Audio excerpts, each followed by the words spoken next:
Hi, welcome to the Creative Pathway. My name's Fiona. Hello, my name's Keith.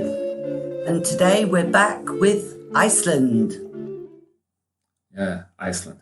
I mean, with Iceland, it's where to begin, isn't it? Yes. You Yeah, last week we talked a little here and there about some of the things we'd done there. This week we're going to continue with, first of all, energy spots. Yeah. I mean, they are one of the most amazing things that so-called normal people feel. You know, people who don't believe in anything supernatural in the slightest will have to admit that their bodies respond to energy spots. We've seen that. We've seen people do that. Yeah, absolutely. I mean, if you stand in the middle of an energy spot, your whole body tingles. You feel dizzy. Yeah. Whoa. Yeah, I would say that the first time we were shown it, being sensitives already, being clairvoyants, being mediums, it was like being switched into high energy. You know, it was like explosions coming through the body. It was too much energy. It was, yeah. For sure, I had not met energy like that before. Even with some of the so-called gurus that are out there, I couldn't feel that kind of energy of that level. The Earth is the guru. Mother Earth is our guru. You know, it's the wisdom and the power in Mother Earth is fantastic. And the power of standing in an energy spot and just allowing yourself to float off. Brilliant places to meditate in. Yeah, if you want activity, because because the thing about, the question is, why do we meditate, isn't it? Because meditation, some people think of it just as calming down, but other systems like, within the Tibetan stuff and that, it's about awareness, and awareness is working through stuff. So you get a lot of activity in your meditation. You're shedding your old skins, basically, aren't you? Yes. It's not just about passively being still. It's also about dynamically getting rid of what you don't need too. It's got two sides to it. Yeah.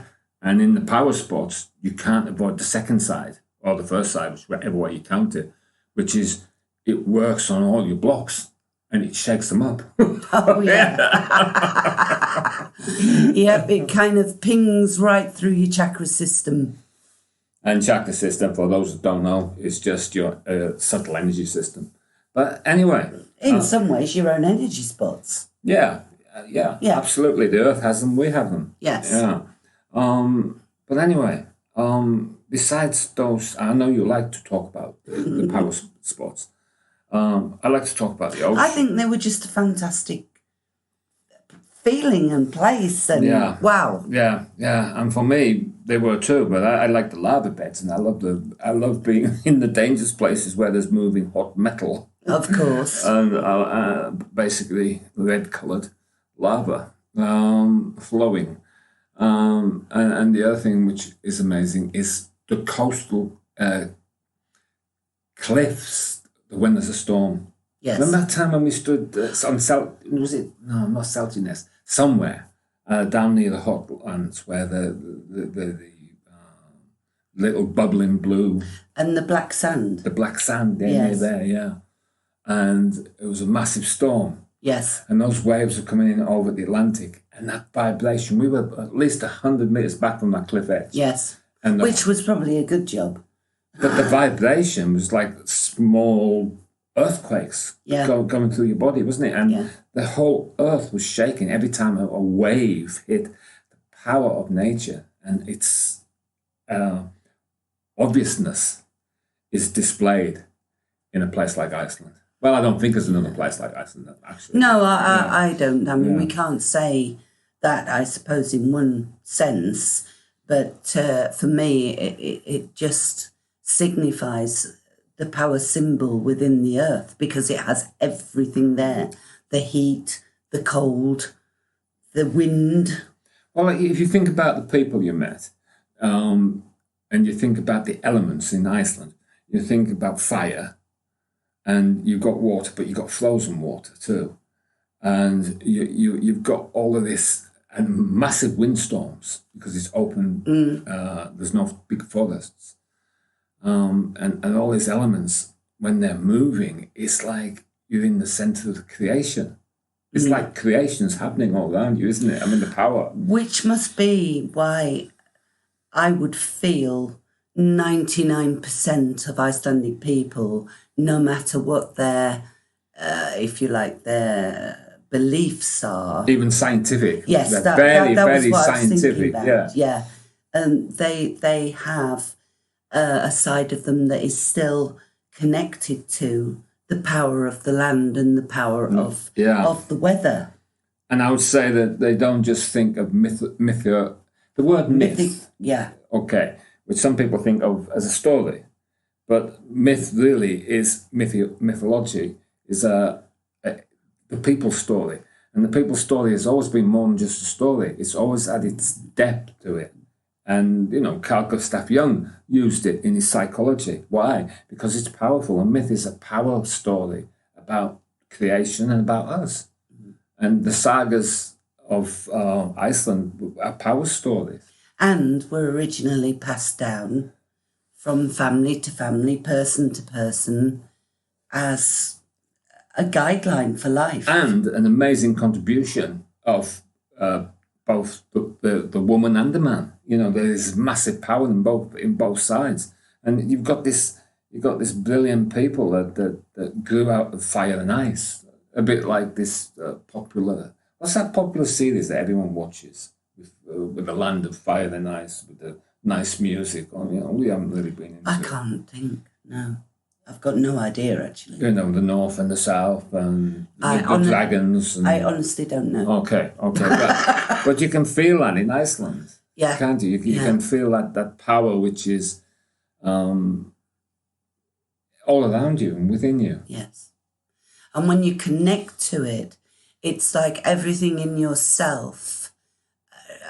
Both positive and negative become even greater. Magnified, yeah. Yes. Yeah. It just magnifies you. Your thoughts, your thinking about self, about the world, about the way that you live and vibrate in the world just becomes so much more magnified because of all the connections within the elements. And just think of... we'd worked in England, but when we worked in Iceland, everything seemed to speed up. The processes, the clairvoyance got stronger. You saw inwardly, tremendously, clearly. And, well, remember the radio. Yeah. Yes. Okay, so we were on this radio, was it Bilgan? Yes, we used to do a weekly radio show. Yeah, Bilgan. Yes. Yeah, the wave. Yes. Maybe we mentioned it. I can't remember. Did we mention it? I can't remember. Okay, but that was anyway, a week ago. It was an amazing experience because it was totally live, and people came in and said something, and I had our little interpreter, who's a big interpreter now. She's grown up, and Fiona falling off their chairs, trying not to laugh in the studio because of something I said. Remember? Yeah. What was it exactly? Well, people used to phone in to us. It was just a live phone-in show. And they would phone in and say, my name's blah. And then we would start to give them some messages, a small reading. And one time someone phoned in and she said her name, and then she said, oh, and I have a real problem with constipation. So he gave a really, really great reading to her. And as he finished towards the very end, he said, oh, and I hope everything comes to pass. Well, me and the translator just lost it completely. And Keith was just kind of sitting there looking at us like, what did I say? Yeah, but let's face it, in the transient world, everything comes to pass. Yeah, this is what the Buddha knew. But in that context, he was just hilarious, absolutely. But, I mean, we had great fun on that radio show, didn't we? Absolutely. Because you've got to remember that the people in Iceland are so isolated, and some of these people are coming through on phones which they have their own mast to send a signal into Reykjavik. and they're out on a fell mountain in the middle of nowhere. And they if they see someone, they grab them, pull them into the house, and keep them there so they can have some conversation. Because they don't see people. Do you want coffee? No more coffee. Oh yeah, I remember when we drank so much coffee for the first time, having the heartbeats. Yes, I was thinking we were dying of heart attack. I mean, because coffee was the kind of liquid of choice in Iceland, and we didn't really. Being English we drank tea, drinking tea, we didn't really drink too much coffee. Well, we didn't realise about caffeine, how much it hit you. And black as well. Strong and black. Coffee, and we used to get invited all over the place with people to have coffee and cake. But one of the great things about the Bilgan show, as we can call it, phone-in, was that people came. We had the centre. People came to the centre from that, and we got invited all over to various parts of Iceland, and we saw parts of Iceland you would never see. Yes. A place called Blunders on the coast, where I saw my first ever and last. Well, Isiaka, iceberg.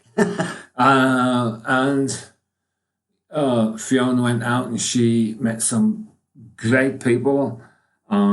People who still contact her, not me for some reason. But you do. People have their favourites, they like a reading with me, or they like a reading with Fiona.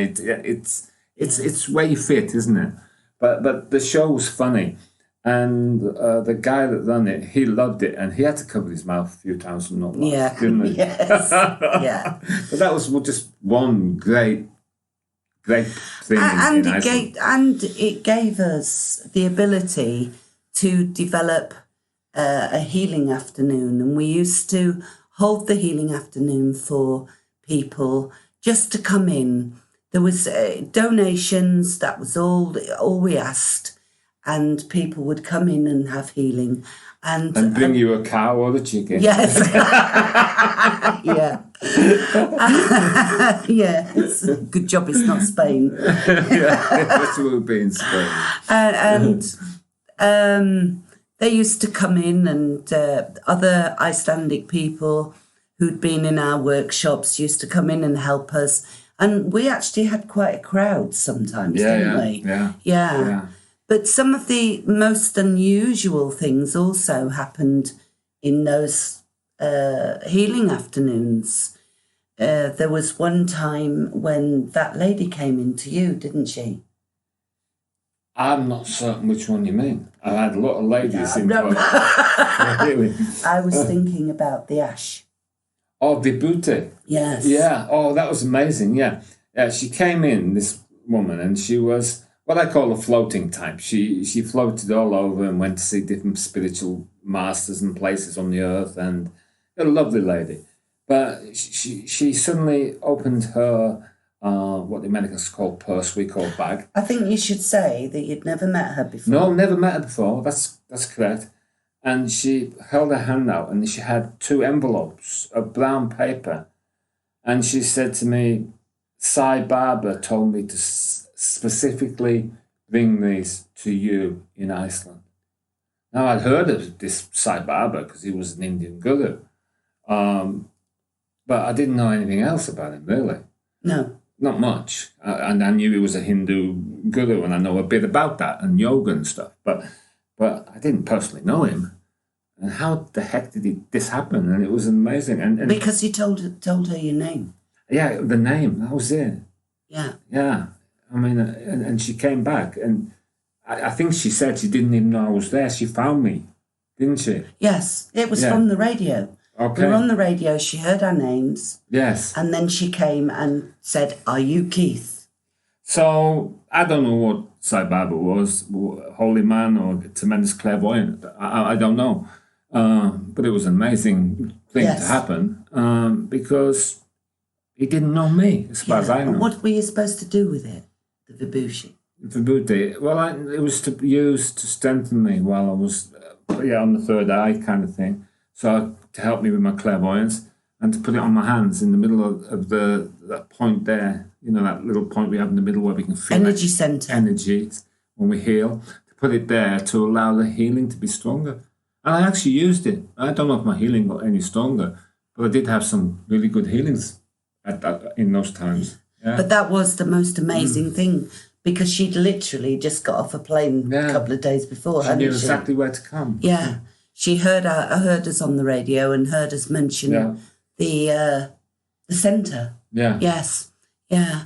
And then the other thing that happened that was extremely weird but wonderful was a lady came into the centre one day, and she walked up to me and she just said, "Are you Fiona?" And I said, "Yes." She said, "You have been coming and healing me at night." Now, the weird thing was that I'd been extremely tired and felt like, even though I've been sleeping, I hadn't been sleeping for the last few nights. And when she came and asked me who I was, and I realised I must have been going and giving her healing, it explained the sleepless nights, really. Yeah. But this is just, I mean, I don't know really, because we've had spiritual experiences in many places, but I think the whole thing about Iceland, it was like on fast forward.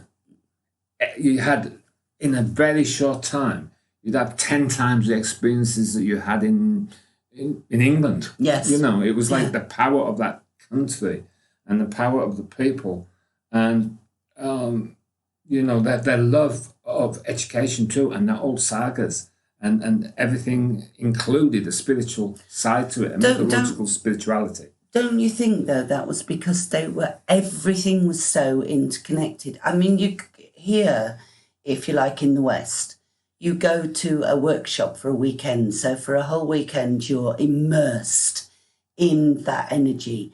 But in Iceland, every day, everything is immersed in the energy and the connection. Absolutely. You do know that Iceland's still in the West, though, Fiona. Yes.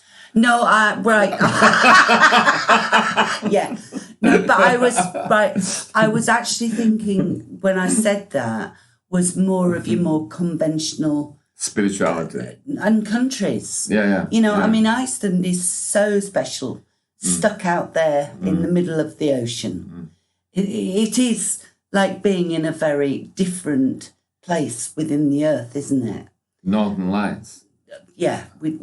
I mean, we talked about the Northern Lights last time. Was that the first time you've ever seen Northern Lights? Oh, Did you see them as a child? No, absolutely. And to hear them. Yes. Because hear them, it's wonderful. Yeah, I mean, all of those things. But I was feeling more on the connection of when we have workshops, it's like people come and for that weekend they're completely engaged in their spiritual selves and their spiritual practices. But in Iceland, people are engaged every day. Yeah, but I think it's the land. And something I'm aware of, and I hope that actually the Nordic people never lose this, but due to their sagas and due to their, the storytellings that go right back to basically the Vikings, there is so much thought on the supernatural, and there's so much thought on how that connects with human beings and how the human beings connect to the supernatural, like the rune systems that they've got, etc., etc. They've never lost that. Their culture is extremely special. Like, it's extremely valuable, and their spirituality is different. So we learn things from them too, didn't we? All the time. Yeah, absolutely. From the way they saw things, because we, as English and Scottish, because you've got Scottish connections, I've got English and Irish connections, but we didn't see it the same way. The Celts don't see it quite the same way as the Vikings, but they both understood the power of the earth. Yes. The power of the balances between the yin and yang, or basically the female and the male. Yes. Yeah. Yes. And they understood because, that. I mean, that was kind of, everything was equal because it had to be.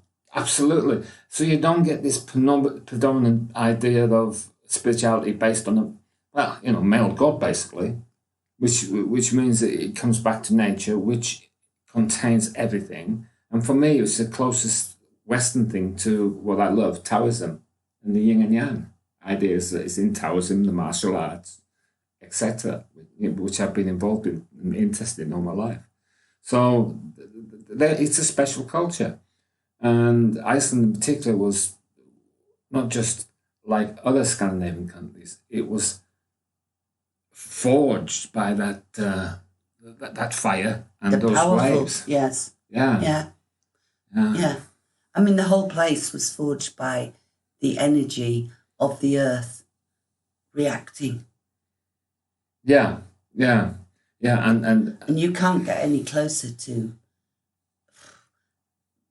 touching the universe than that, can you? Yeah, and it was the first time we'd seen constant light as well, wasn't it? And almost total darkness. Yes. Yeah. Absolutely. Later we saw it when we moved to Sweden, but we saw it first time in Iceland. Yeah. And it's an amazing, powerful experience, I think. Yes, absolutely. Yeah, so it's time to wrap it up once again. Okay. Thank you for listening, people. Thank you. See you next week. Bye for now.